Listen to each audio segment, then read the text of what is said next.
Hey guys, what's going on? Welcome to the show. Welcome to the most exciting episode of the best new show on television. This is the AFTERBUZZ TV after show for Riverdale. We're here with Tiera, Skovbye, Polly Cooper herself. We can't wait to get all the secrets, guys. Hang out with us. We'll see you in just 1 second. You're tuning into the destination for TV superfan discussion, AFTERBUZZ TV. And now, let the buzz begin. Yes, we feel love. Yeah, we Frank feel Moran love. Yes. feels the love. We feel love. Ben Bateman, we feel love. Frank's just laughing at me this entire time. I'm so excited. Welcome to the show, guys. Welcome to AFTERBUZZ TV. I don't even want to like belabor the intro. I just want to get right into it. There's so much to talk about. This is so exciting. Guys, we've been talking about it for a week, but we have Polly Cooper here, and I just want to jump straight to it. Tiera, Skovbye on the couch. Welcome to the show. Yeah, this is so exciting. We didn't even know if you were real until we booked you as a guest.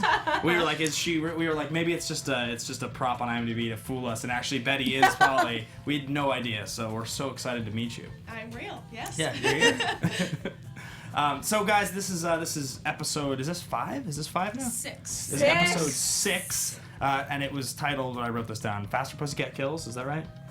I mean, it's true, Fast Pussycats so kill, it's yeah. real. Yeah. Yeah, I think that's what I wrote down. And this is the debut of Polly Cooper, who we had heard so much about. We didn't know what was going on with. So we have so many questions to ask you. And guys, if you're in the live chat, if you want to follow along, tweet along at AFTERBUZZ TV. You can follow each one of us. You can find me at Ben Bateman Media on Twitter and Instagram. I've got Joelle Monique. Hey guys, I'm Joelle Monique. You can find me all over the internet at Joelle Monique and every week at blackgirlnerds.com. And you guys can find me, Sam Davidson, at SamD43, and I am in the live chat trying to catch up with you guys because you've been talking for a while, but I love you and keep on chatting. And I'm Frank Moran. You can follow me on Twitter and Instagram at HappyGoJackie. Ben Bateman's favorite media handle. It's a good handle. It's a good handle. And Tiera, where can the folks find you if they want to follow on? I am Skovbye1 on Instagram and then Tiera on Twitter. Your Twitter's been going nuts the last couple days. It has, and my Twitter was actually hacked by one of No. KJ's fans, like right before the show started, and I was like, what? And Twitter didn't help me get back into it at all, but so I had to start a new one. So it's Tiera. Wow. Yeah. That is how big Polly was. You literally just Right? started a brand new Twitter. Yeah. Oh. I just started one, like a month ago. That's the worst. Yeah. I can't believe Twitter didn't help It's really annoying. Twitter's on blast right now. So I kind of want to just jump into everything. I felt like this episode was packed. Am I alone in thinking that? No. There was A lot of stuff. so much that happened. There was 3 kisses. We got 3 different instances of Yeah, ships. Ben was like, Yeah. 1, 2, 3. We were like, big kiss, and he goes, no, that's the third.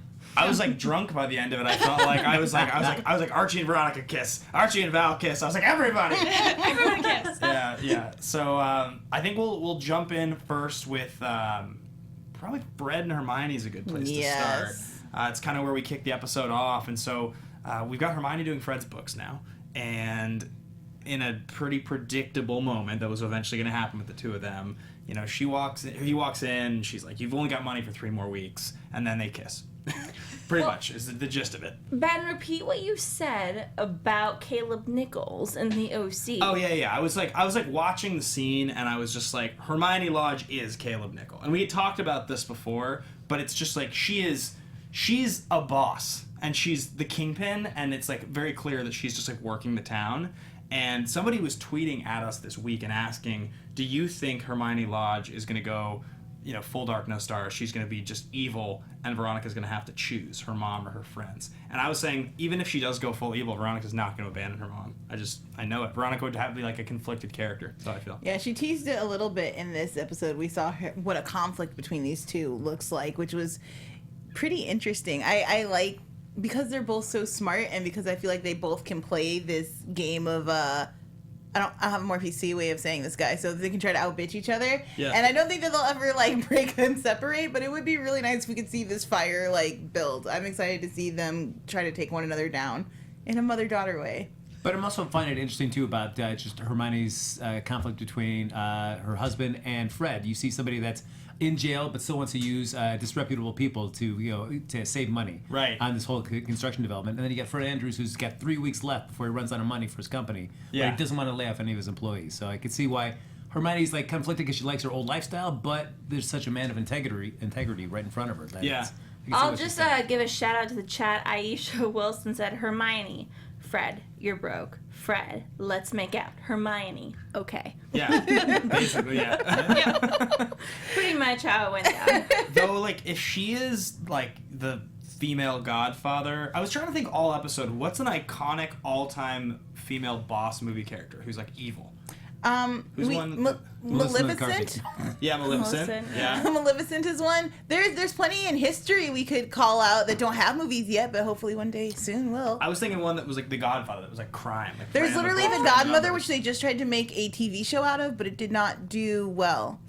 She's like the Cuban godmother, can't but think she's of amazing. one. Melissa Yeah. McCarthy and the Boss. Yeah. Yeah, I mean, I'm honestly picturing Melissa McCarthy, but that's it. That's it. I wonder if she enjoys playing that character like as much as it looks like she does. I think she does. It just seems like, right? Do you think she does? She totally does. Yeah. Yeah. And she's like such a sweet person. Yeah. So when she has those moments, you're like, oh, where's that Right. come from? Yeah, she's like, this is what I've been waiting for, and she Yeah. just puts it all out there, just like Machen does, which Oh, is yeah. amazing. As a character, even though she is like pretty conniving, she's like 7th on the crazy parent scale. Yeah, She's like not she's even way down there. She's like one of the Yeah. best parents. If Yeah. she's not a good person, you know, she's still a great mother. right. I mean, she's like on the Robin Givens, Mayor of Riverdale level of conniving and crazy. You've got like both the Cooper parents, both the Blossom parents. We haven't even met Archie's mom yet, but I think maybe she's crazy. You've met Archie's mom. Uh-huh. Yeah, Molly Ringwald. Yeah. Exciting. But I'll get it for Hermione though. She at least was straightforward with Veronica. I mean, they'd say, if you sign this, she came forward to it, and then when Veronica said, "I'll do it," you gotta stop seeing Fred. Yeah, So but I that's the can't do it. worst. That's like when you ask someone for their opinion and then you just don't listen to them. Or like at a restaurant where you're like, what's good here? And they're like, the burger? And you're like, I'll get the Caesar salad. Well, you're like, I'm allergic to chives, and then you give them chives. Yeah, right. Yeah, she was just, or it's like you want to break up with someone and then you ask them to like be okay with it. Like that's not how it works. You don't get to just ask and then do what you want anyway. Why are you mad now, bro? Yeah. But I feel like Polly's character is the perfect example of that opinion being taken and then not happening. Yes, exactly. So that's where we open. The kiss happens. Veronica sees the kiss, and you love that we saw the kiss from outside of the trailer as opposed Yes, to. I loved it because we were in a trailer, guys. Actually, while we were watching the show, our beautiful little trailer in the back. That's our special thing that we watch in. It's not like a trailer, but it's really cool, with a little movie trailer. But we watched it, and then we watched the kiss happen from a perspective that was outside of it, which I thought was super cool. Right. So we've got Veronica confronts the situation, and Hermione basically admits what's going on. At the same time, we've got Jughead and Betty going to look for Polly. And so like Jughead's over at breakfast, and they're scheming Machen, they're scheming the mom, and she like takes some pictures of her. It was a checkbook, right? Yeah, it was. And she got the check registry to see where she was writing the checks. It's pretty ingenious on Betty's part. And then they find their way to the hospital, to the Sisters of Quiet Mercy Hospital, which you told us is a real insane asylum in Vancouver. It was. Half of it is still in use. The other half that they film so many things in Wait, Vancouver. in. really? Yeah. So there's a bunch of not crazy, but like mentally ill people on the other side of the hospital. Then you're filming on the other side? Yeah, it's like it's a huge like space. It's massive, and so there's the other side. And, yeah. Was it your Wow, first time? Was it that's your first time awesome. shooting there? No, I've shot quite a few things there. They like make it into like schools and like 'cause Oh. there's so many rooms inside the building. Yeah. So they make it into all sorts of stuff. Very cool. Geographically, how large actually is the area in Vancouver that gets most of the production? Is it pretty small? Well, a lot of our stuff is shot on in a studio on a set Right. that has been built, and that's all out in Langley, which is about an hour out of downtown Vancouver. Got it. And then there's some location stuff, but it's all mostly in Langley. Got it. Yeah. Okay, that's the majority of it. Cool. Yeah. So yeah, they go looking for Polly, and they find Polly, and it's such a good reveal. And we all knew. We all were calling the Preggers thing for weeks. Yeah. I don't say the word Preggers very often. But I feel like said it's it before it appropriate happened. here. They did a little, the nun said something that was a garden Yeah. situation, and I was like, she's preggers, and she After was. Frank spent like 10 minutes just using it in every sentence. That's right. Man, Preggers is It's great, just- guys. yeah. Man, this conversation is total Preggers, guys. Yeah. So yeah, we all I think we all saw it coming. I think that was we all had the theory, and then she turns and Polly's legitimate pregnant. So yeah, you show up on screen with a bun in the oven for the first time. Oh yeah. Yeah. Well, I thought it was interesting that before we started, you were saying, Polly, she's a psychopath. And we've seen two very kind of different stories for Polly this season. We've seen it more from Betty's point of view, and then we've also seen from her parents' point of view, and then we hear Polly's point of view now, too. So are you leaning, is it kind of like the truth is somewhere in the middle of all these kind of points of view?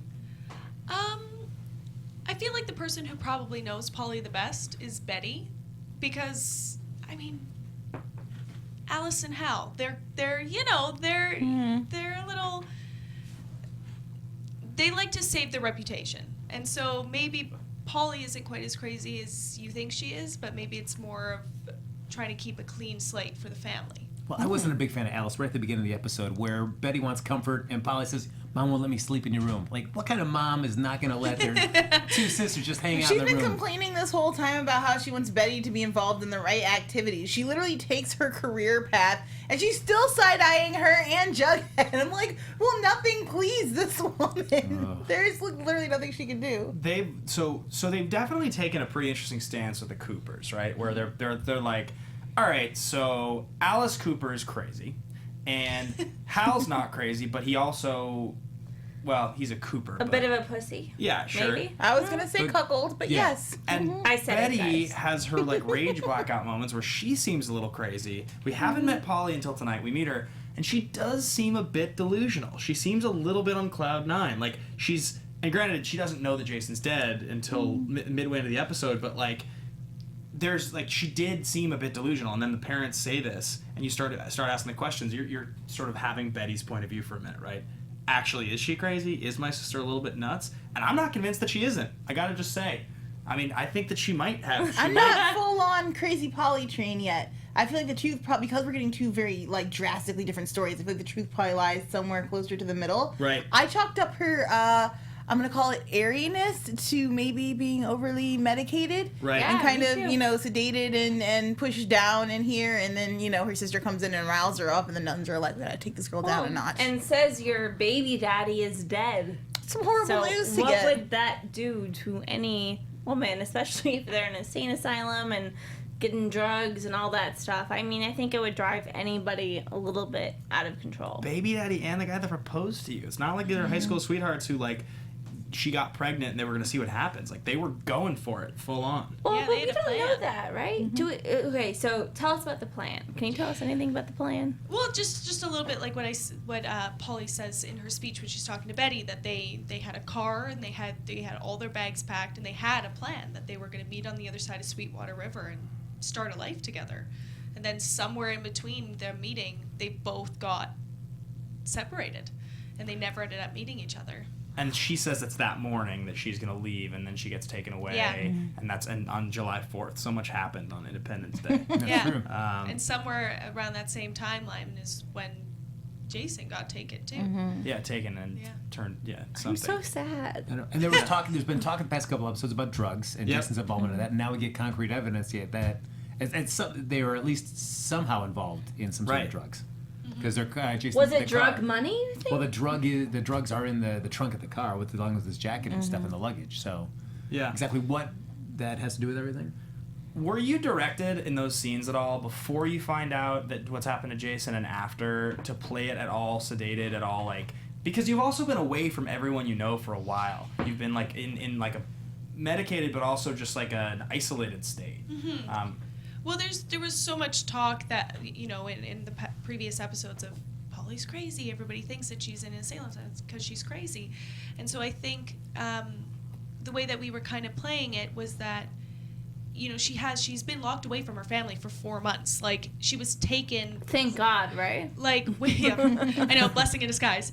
But she was taken away from her family and Jason, and she literally had one plan, and then everything fell apart. She's been completely secluded since that happened. So I think a part of like seeing her sister for the first time and all that is just like, and being pregnant is just an overwhelming amount of emotions. Right. She doesn't really know how to express properly, and then finding out Right. that Jason's dead. It's an interesting point you make actually. I totally just didn't even go there. I was like there's a dead fiance and baby daddy but also you're pregnant. So like Yeah, of course. Hormones. So many hormones. hormones. Yeah. Yeah. I really liked your reading of the plan, the way you recited it so that it was very clear to me as an audience member that this was the one thing that she was holding on to, that this was the thing that she had, like, got every detail. And she's like, I could still make it to that car. Yeah. Which made it so much more heartbreaking when Betty has to stand there and be like, yeah, no, he's gone. I'm wondering, when you were first reading and trying to get into this character,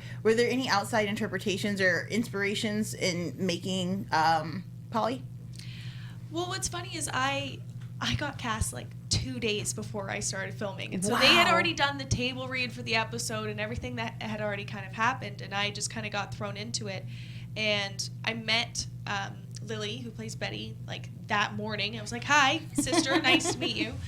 And I was also trying to, because I come in halfway through the season, so I want to make sure that I've, got the feel of the show and the vibe of the show, and so there was a lot going on, but yeah, I was just trying to, it was a lot going on, and I relied a lot on, Betty and her, like, vibe and how the show was going, and the directors. Yeah. I think you did a great job between Thanks. you and Betty. Actually, I really felt a sisterly vibe. Yeah. Do you, like, so when they, like, make you guys up on set, I mean, does everybody like, you guys look so similar? It's like, happens all the time? Oh yeah, people will be like, we'll be walking, they'll be like, Lily, whoa, not Yeah. Lily. Yeah, that's crazy. So, Yeah. So Machen, we just call her Machen. Her name in the show is Alice Cooper. We just refer to her as the actress. It's just a I love memorable name. Machen so Yeah. much. I'm a big fan. So she thwarts the plan, and Polly gets taken back, and Jughead and Betty have to go away. And so that's where we leave that until the end of the episode, when they go back after going and investigating and finding the car and snapping some pictures, showing it to Sheriff Keller, and then the car is burning in the end of the episode. Yeah, Just it to is. tie that one up. And who do we think burned the car? Well, whoever was watching them while they were investigating Yeah. the car. I don't know. Now I feel all kinds of confused with the Coopers taking themselves out of the equation and being like, we wish we did it. I really feel at this point that the Blossoms are probably not our best bet. They also feel like red herrings. I now feel very lost and confused as to who we should be looking for. Skeet Ulrich. Sam's like, I do not feel confused. Jughead's dad. I think Yeah. there's a lot more story to be told there, and he can be violent with fire and stuff, so it's Yeah. sexy. Well, for you, when you first got brought on the show, or were you just finding out every episode in terms of where Polly was going in the big overall murder mystery, or did they fill the cast in right away? Like, this is the arc for everybody. We're going to tell you right now who the killer is, or everybody's just finding out script after script after script. We were all finding out script after script after script, and it's like I was told that I was going to be in a certain amount of episodes, and after that I was like, still here, this is good. Like, okay, yeah.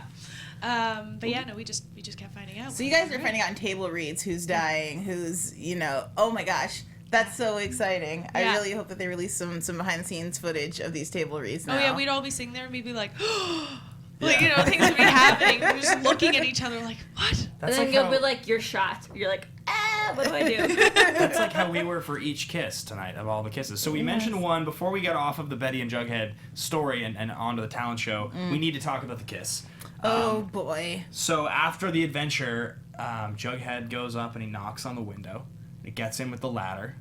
And do you have something? Well, Clarissa explains it all. Actually, Shay, while she was watching with us, you can see her fill in sometimes. She's here and she's awesome.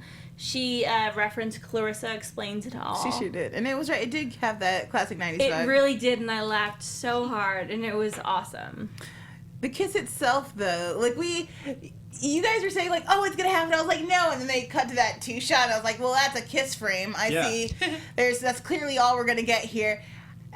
I was not too excited about the kiss, but What? you see, I know you guys were very excited. So I want to hear, why are you excited for this coupling? When Underdog. only disaster lies ahead for them. How are you not excited? Frank, stand up for your opinion. It's me. I was not that thrilled about the kiss. I mean, I like Thank you, Frank. like the chemistry of that relationship. I don't really necessarily know if we needed to go romantic. So Yeah. Their friendship was so cool. Yes. Like, I I know. really liked it. And I also just, like, you're gonna hurt Jughead, even though Jughead has no. I'm sorry, you're gonna hurt Archie, even though Archie has no claim to Betty or to tell Jughead what to do. Like, that's just the three of you don't need to be messing up that part of your relationship. And I also feel like Betty's probably not 100% in it. I feel like she's like, oh, I don't really know what to do, and Archie wasn't really into me. Right. 1 foot Jughead. So I'm just gonna kiss Jughead because he's here right now, and girl, I don't blame you, but I just feel like it's gonna be disastrous. Well, I think they may have jumped the shark a little bit on that one with the Jughead and Betty. I mean, we'll see what happens, but it does feel a little bit like they didn't give us the adequate build up with that relationship. Yeah. But maybe what you're saying is correct, which is that she's not all the way in it, and that's just Jughead's kind of homeless right now, and Betty's pretty upset. So. We've seen Betty likes to help people. Betty's like, I want to make everyone feel good and be happy and not be upset. Like, that's her main role. So for her to be like, it's a really bad time for Jughead. Well, maybe the a fact that kiss. she already started thinking about the car and Polly's story, like right there at the end of the kiss, that's all she could think about. Like, we gotta find the car. We gotta see if we can improve the story. There's also like a certain amount in the CW teen shows in the early episodes, it seems like, of like free love between the main characters until things like settle, and then you look back on it, you're like, oh yeah, there was that kiss in the first season, or like,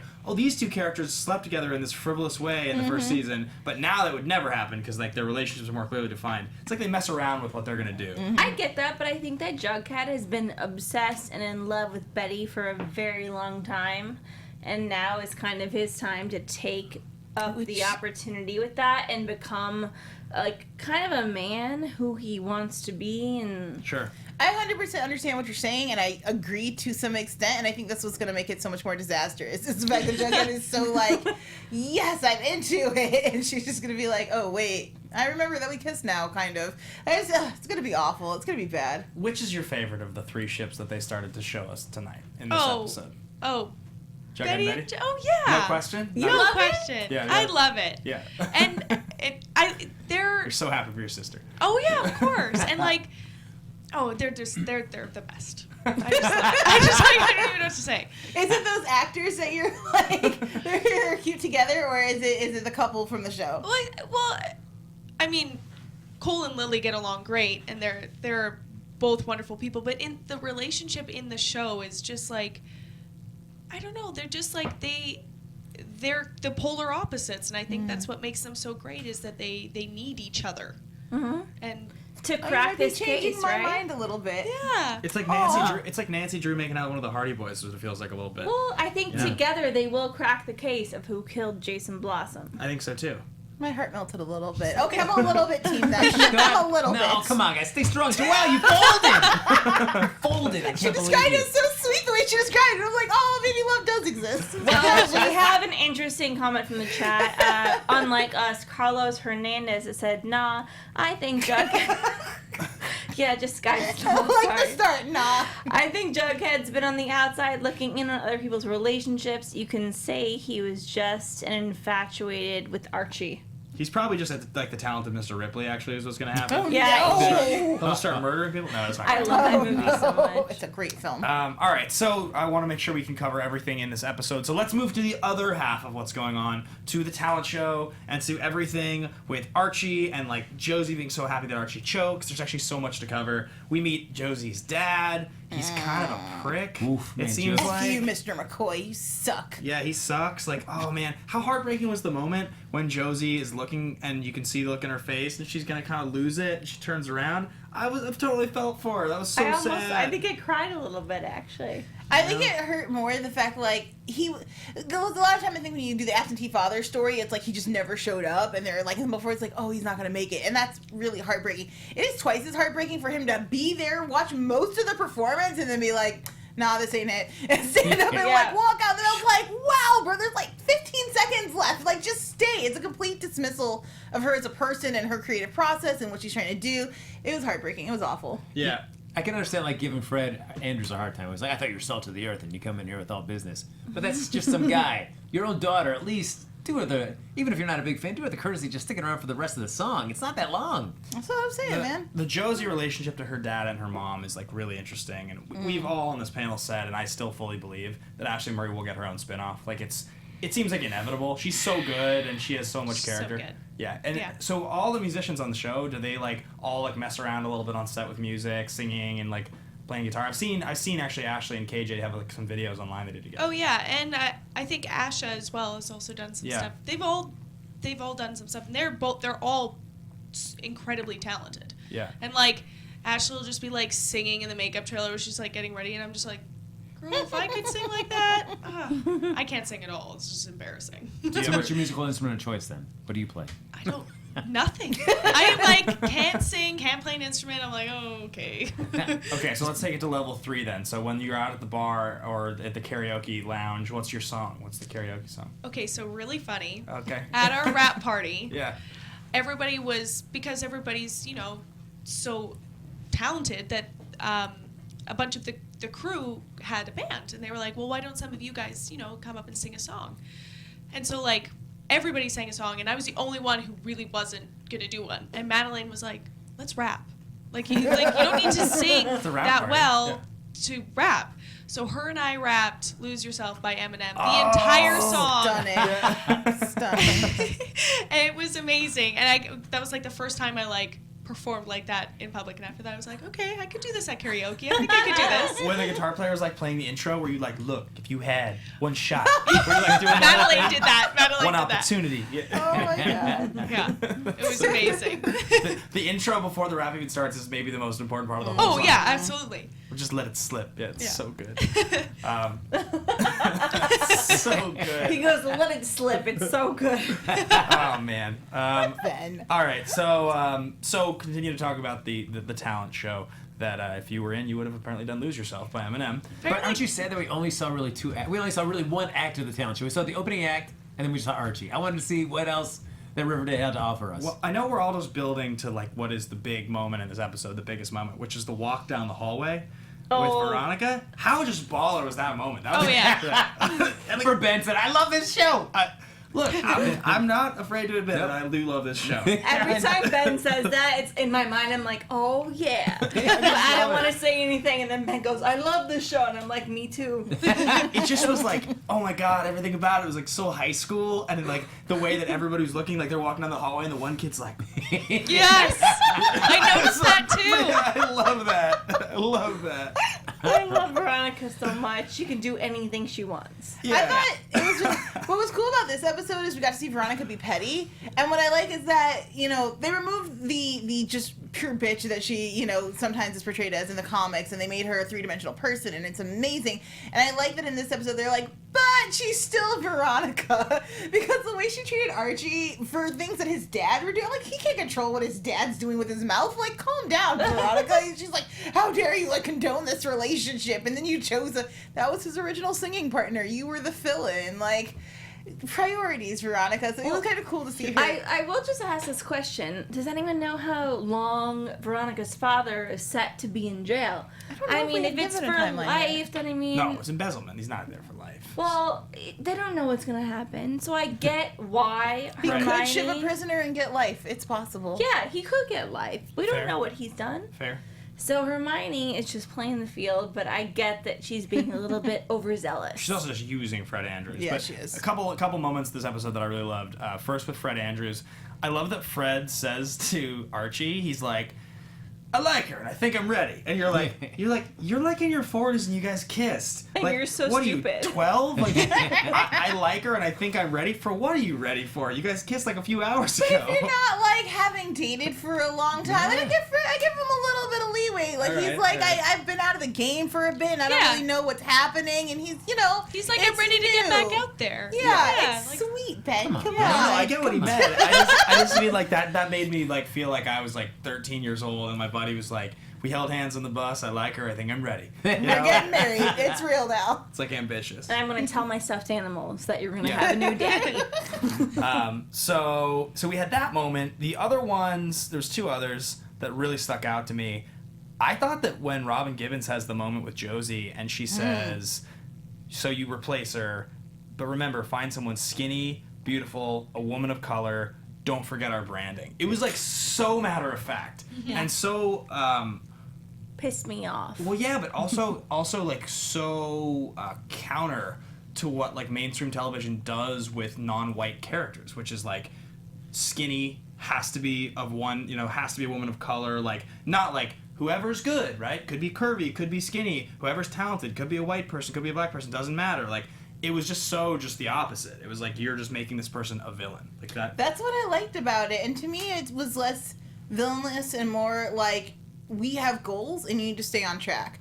And her goals are not to be the best person in town or the most accepting, but it's to get her to go far. You have an all POC girl group, y'all are more likely to get scholarships, you're more likely to get the kind of attention that we are building the brand for. I think I was more shocked at how their whole relationship and familial structure worked out than that speech. That speech seemed kind of what she's been telling her since the beginning. Yeah. You remain polished, present a look. I'm not worried about you. I'm worried about what you're projecting about our family, which seems to be the main core family's issues. It seems like every member of Riverdale at some point will hold an instrument. Like, everyone. It seems like everyone's going to pick up, like, sing or pick up a tambourine, or it's like Archie classic. A tambourine? I think guns. Oh. You know? Guns. Is that an instrument? I mean, hello, Jason Blossom, shot in the head by a gun. And I think it was by one of the founding families. Dilton Doily with a gun. Yeah, Polly Cooper is going to, season 2, she's going to have the baby in one hand and a harmonica in the other one. Well, that gets into a lot of what I have for predictions. Oh, so man. That's all I have to say. Okay. So continuing down, though, the path of the talent show. So Archie follows this awesome performance by the Pussycats, which is great. And they do this Donna Summer song, and Val gets back with the band. After doing a really good duet with Archie, though, I have to say Archie's solo version great. was good, but the duet was far superior. Oh yeah. Right? It was amazing. Drop the pen. I definitely. We were learning today that I guess all these songs are on Spotify. You were saying? Well, a lot of them are a few days after, but yes, there is, you guys, a Spotify channel for Riverdale, and they do put the original songs on there. I will be downloading this one. I really liked the duet. It was good. Far superior. Yeah. Yeah, it was really good. So, but Archie ends up having to perform the song solo. And after having a pretty touching moment with Veronica, I'm telling you, I was just like, Kiss, come on, Kiss. Just give us, give us ready 4. for it. He Give us 4. 4 is too much for one episode, then, you know? I know, but Then he would have been kissing 2 different girls. He would have. But it it's was not. before Val. That was before That's Val. true. Right. I also feel like this is a very Archie thing to do. Not surprise me if we get Archie kissing 2 girls in an episode very soon. He's That's true. so selfish. Like you guys have talked about this in the first couple episodes, and I was like, all right, whatever. Like He's like, stop hitting on Archie, you know? Well, because my first thought was this is Archie Comics. It may be called Riverdale, but in my mind I was like, this is Archie. The show's not about Archie.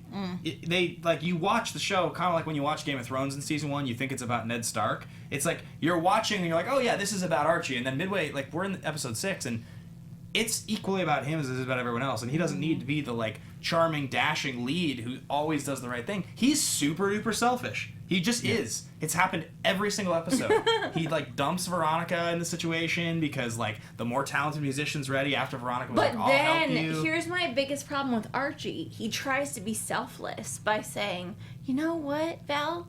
Go back to the Pussycats. I don't need you. You already quit. You already made the sacrifice for me. I would stand up for our bro Archie for a second. And while, yes, he is inherently selfish, I feel like when people inform him, hey, that wasn't cool, he tends to course correct pretty fast. And I feel like maybe he's not as selfish as he is oblivious. I think maybe he's just constantly living in his own head. And then people are like, other people exist. He's like, oh my God, I'm so sorry. Right. I was awful. It's an only child syndrome. Is there anyone that's an He'll only alone, child he'll here? die alone, he'll sing alone. Well, That's exactly what. Yes. Yeah, it's true. That's true. They did do something interesting with his character in that in the comics, classically, the old ones, he was always this guy who was like, oh, shucks, I've got all the girls. I don't know what to do. That's the most, first world problems. Come on, man. What are you even doing? And, it kind of is the same thing in the show. Kind of he has everything. He's, could be captain of the football team. Mm-hmm. And he, can write songs and perform them beautifully. And all the girls want Archie. And he's just, his dad's Luke Perry. I mean, probably come on. I think this is the thing that bothers Ben the most. And your dad's Luke Perry. I feel like Archie's, a lot of his problems is that, while he's really good at football, it's not where his heart lies. And his heart lies in music, but he's really insecure about it. So I feel like that's a lot of the issues and the poor choices that he makes and the behaviors that he displays it just comes from a lot of insecurity about that. And once he gains some confidence in the music scene, He'll be even more selfish. Yeah. maybe. Who knows? Yeah, he's true. He's a young man. He's having to grow into his decisions. So yeah, he finishes the performance. Everybody loses it. His dad, Luke Perry's got the one moment where he's doing the laugh cry. Yeah. He's doing the laugh cry. Yeah. The laugh Luke cry's a good Perry moment. That's a is, proud. I mean, such a sucker at this point. There is no way of bringing. Yeah. I mean, he thinks he is Hermione, and he thinks his son is a prodigy. He has no idea what's coming to him. He's a real softie in this episode. Yeah. Yeah. He really is. Have you worked with him at all? I have. Little bits here and there. He's wonderful. Yeah. He's like What the do his nicest abs person. feel like? Well, I haven't gone up to him and been like, hey, can I feel Yeah. Or his biceps? Like, have you ever touched his arm? And you're like, Dylan. What does he smell like? I'm sorry. I grew up with Dylan being, from 90210. That's my. So you're saying that's if you my ran man. into Luke Perry, the first thing you do is you touch his ass? No, I She'd be like, no, oops, it would I be didn't touch arms.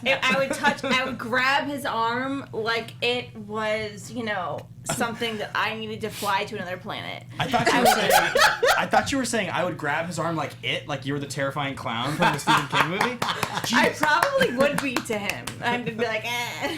This whole conversation just makes me so happy. So Archie slays, it's great, and then he kisses Val. And I actually wasn't sure if that was the road we were 100% going down, because it seemed right at first, like, okay, this will be like a one episode thing, and they'll hang out at the lunch table, but then it like won't work out, and then maybe they won't ever kiss.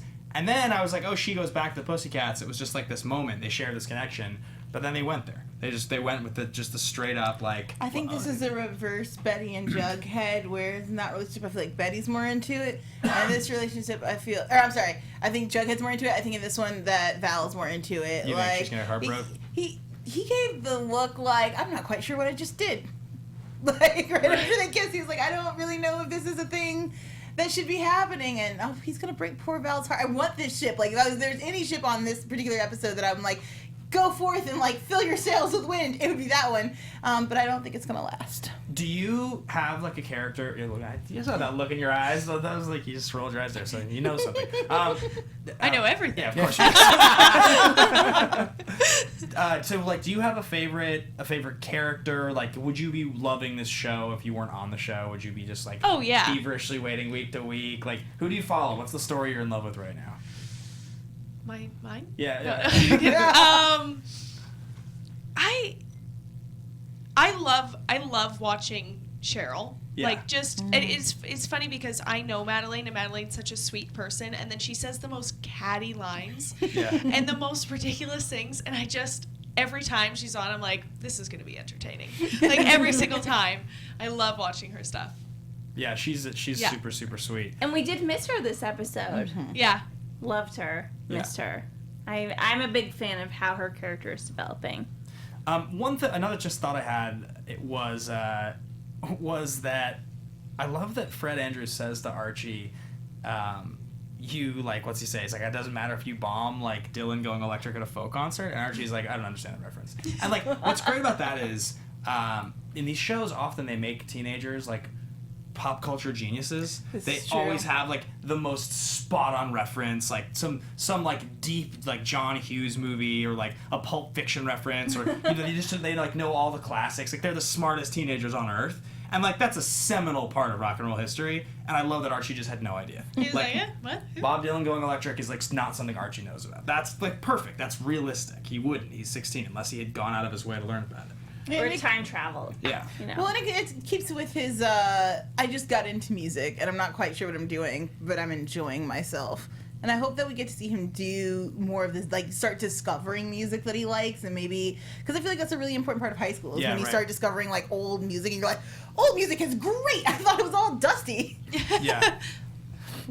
So I think rather than belaboring predictions, I kind of want to just ask you some more questions Yes. about Yeah, like let's do it. the set. So my first question for you was the audition process and finding out you had booked this show, which was like so exciting. Obviously, it's like this huge show.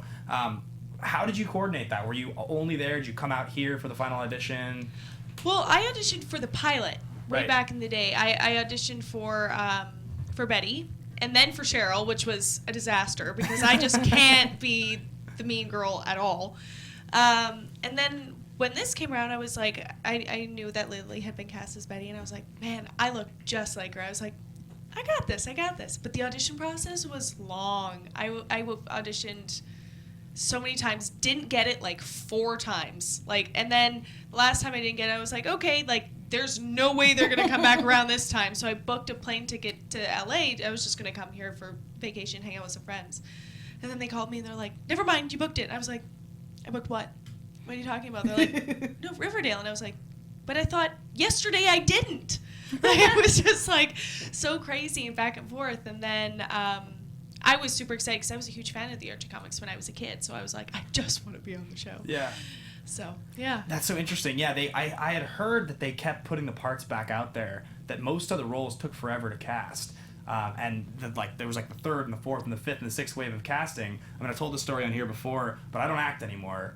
But David Rappaport's an old friend of mine. Oh, cool. And I got a random inquiry through my commercial agent to go read for Archie, just like because I posted something on Instagram and then he liked it and I had a request the next day. So like that's like where they were reaching, was like anyone that for each role. And so I think it took forever. Well, they're such iconic characters. They really wanted to make sure that they got it right. Yeah. And they did.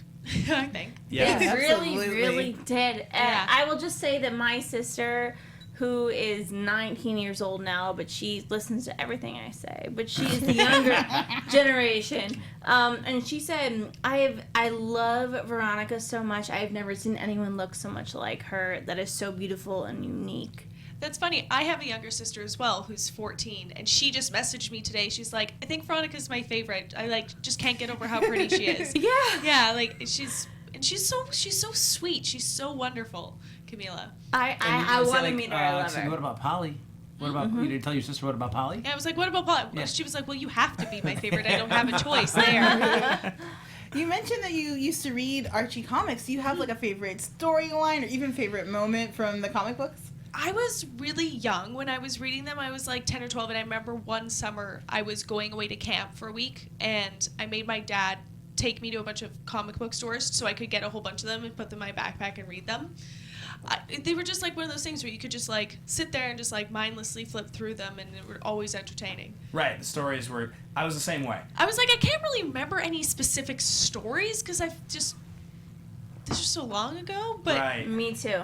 Did you read the digests or like the big ones? the digests. Yeah. I read And the they're so digest, too. episodic that they're Yeah. not really meant to stick.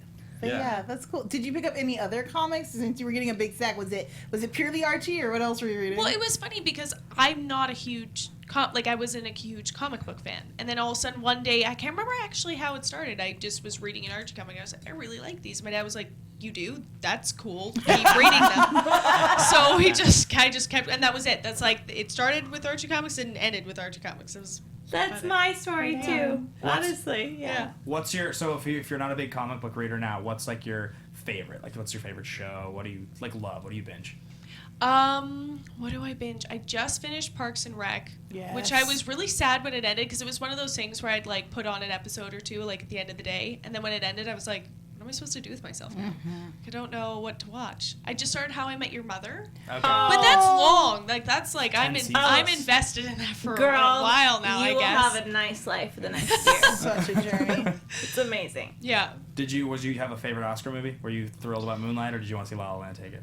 I was really happy that Emma Stone won for Yeah. La La Land. I thought she was wonderful and beautiful in that character, but I was very happy that Moonlight won. I also just couldn't believe that happened. Yeah. I was watching it and I had stopped to eat dinner, so I was about like 6 minutes delayed, and my friend texted me going, what the heck? They gave them the wrong envelope, and I'm sitting there going, what is he talking about? And I'm watching and they just won and they're giving their speech, and then all of a sudden I see Emma Stone going, oh my God. Yeah. And I'm going, oh my God, then I clicked in what was happening. I just couldn't. I was very happy that Moonlight won, but I just couldn't believe that happened. The secondhand embarrassment of the chaos of that moment was so tangible and real. I think for a lot of people watching, it was just like, oh God, let this moment be over. And then the Oscars just ended, and I was just kind of sat there and I was just like, can can we watch that again? Like, what just happened? True story. On Sunday we're doing the Walking Dead panel, and it's literally like we're about to go live, and I'm sitting there just refreshing Twitter because it's about to end, and Variety and Deadline, everybody's like, La La Land takes Oscar, so I immediately tweet, quote Twitter, I'm like, La La Land, so crazy, airplane mode, go live. An hour later I come out of the studio, and I was like, so I knew La La Land was gonna win. Everybody's like, no, there was a mix-up, they gave the wrong envelope. I was like, that's impossible. That doesn't happen. I was like, you're making that up. I saw the tweets. I know that it won. You can't trick me. And they were like, I'm serious. And I was like, you're lying. I couldn't believe it. Yeah, it was insane. So, any other burning questions that we want to know before There's actually something a little bit weird. It was a BuzzFeed article, real quick, that Riverdale could be a zombie apocalypse, guys. I'm gonna tweet it out. I'm like looking at her face for reactions, Right, maybe. No, not a zombie apocalypse necessarily, but Joelle, you know what I'm talking about. I do. There is an Archie afterlife that is a big thing, and I think that's what we are going to, because there's going to be a Sabrina the Teenage Witch in the finale. So I just want to put it out there that I said this, and I think there might be I have been calling for this since before the show launched, just because iZombie is right there. They pushed iZombie's release date back, and I'm like, crossovers, I'm here for it, don't really care. They're in Seattle, it could be close. Give me the life I want. I hope we get zombies. I'm not holding my breath, but I'm hoping for zombies. I'm not a big zombie fan, but I'm a big Afterlife fan. So it's I'm because of the just Sabrina thing. We all know Sabrina she premieres in the final episode, and so we're all I excited can't wait. about that. So, the poker face like that. She's like, Yeah. Yeah, that's right, Ben. she's like, I'm Great biting my statement, Ben. lips so hard right now. Those are words out of your mouth. I Excellent. really just want to be like, this is all what happens. Yeah. I have to constantly just hold back. You're killing it. Your media training is perfect. It's impeccable. Your poker face is great. Guys, thank you so much for watching the episode. That was amazing. Thank you so much for coming on. This was a dream come true for us. It was our favorite Thank show. you so much. We love you. Guys, if you want to follow along with any of us, follow along on Twitter. You can find me at Ben Bateman Media. Hey guys, I'm Joelle Monique. You find me all over the internet at Joelle Monique, every week at blackgirlnerds.com. Find me and Ben at Klexicon this weekend. We're going to be hanging out in Vegas with all the other queer happy folks, so it's going to be fun. Yep. Find us. You guys can find me, Sam Davidson, SamDavidsonEntertainment.com, Twitter and Instagram at SamD43. And thank you guys so much for contributing to the chat. You can follow me on Twitter and Instagram at HappyGoJackie. I won't be in Vegas, so. I won't be in Vegas. And Tiera, where can folks find you one more time? Skovbye1 on Instagram and Tiera on Twitter. Gotta get that Twitter built back up. I know. Those Come on, cracks, they guys. Help stole me it. out. All right, thank you so much for coming. Bye, guys. We'll see you next week. From executive producers Maria Menounos, Kevin Undergaro, Phil Svitek, and the entire AfterBuzz TV staff, we would like to thank you for listening to the AfterBuzz TV network. To watch or listen to other after shows and post comments or questions, be sure to visit AfterBuzzTV.com. I'm Sir Richard Wentworth, and this has been a presentation of AfterBuzz TV. Buzz you later. The views expressed herein are those of the hosts only and do not necessarily reflect the views of AfterBuzz TV or its owners or principals.